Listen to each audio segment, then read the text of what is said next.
السلام عليكم ورحمة الله وبركاته، حبايبي عاملين ايه؟ يا رب تكونوا بخير. قبل اي حاجة نصلي على الرسول صلى الله عليه وسلم، نخش على الفيديو القمر بريحة ايام زمان، بريحة امي الجميلة، الاكلة الحرشة اللي محدش يقدر يستغنى عنها. هنا جبنا معانا بتنجان زي ما انتم شايفين كده، قطعته وتبلته في الدقيق وقليته في الزيت. الفيديو سريع شوية بس علشان ما اطولش عليكم. هنا جبت حلة كده على النار، حطيت فيها معلقه توم كده حلوه محترمه، وهبتدي اشوح فيها التوم. هنا كنت بحط له سنه ملح، وهنا حطيت الكزبره القمر بتاعتنا ياخد لون كده. وننزل عندنا بطماطم مفرومه، ما بتبقاش حلوه بالصلصه عشان تبقوا عارفين.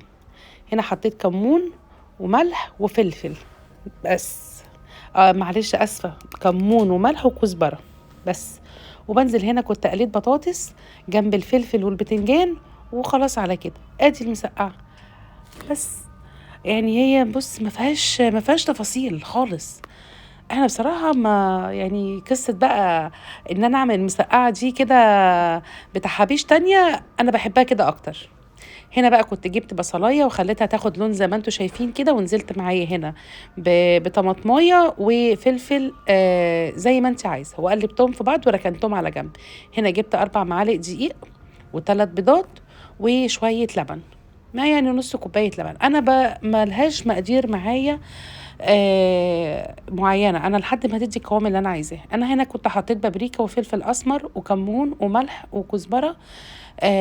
هنا دي كانت ربع معلقه كده من البيكنج باودر عشان تنفش شويه. هنا كان عندي الخضره عندي متكيسه كده وحطاها في الفريزر متفرزه، طلعتها وخدت منها شويه. هنا كانت البصله عندي بردت بس. خلاص كده انا هنا هحتاج معلقه دقيق تاني لان لقيت القوام طري شويه معايا. بصوا زي ما انتوا شفتوا كده. بس هدهن بقى البيركس عندي بزيت كده، وهنزل بالخليط بتاعنا كله وادخله في الفرن على حرارة 180 في الرف الاوسط، ما بشغلش عليها شوايه. وطلعت كده زي ما انتوا شايفين. عايزه اقول لكم العجه دي من الحاجات الجميله اللي بتفكرني بالايام الجميله بتاعت زمان. يعني تحفه صراحه، والله العظيم ما بات منها ولا قطعه. يعني بسم الله ما شاء الله، انا ما عملتش كتير بس برضو كانها بسرعه يعني. عايزه اقول لكم العجه دي جابت الحاج كده يجري كده عليها. يمكن لو طبخه فراخ ولحمه هيقولي لا خليها شويه يعني، بس جميله جدا صراحه. انا ما كانش عندي عيش، انا بقول لكم ما كانش عندي عيش، كنت بعت اجيب العيش وقلت ادوقها. عايزه اقول لكم تحفه بسم الله ما شاء الله، مش محتاجه اي حاجه. من الاكلات الحلوه على قلبي صراحه. حطيت بقى جنبها كده شويه مش وكلنا بقى وعشنا اللحظه. زمان احلى اكلات صراحه، احلى اكلات. جربوا العجه دي تعجبكم جدا.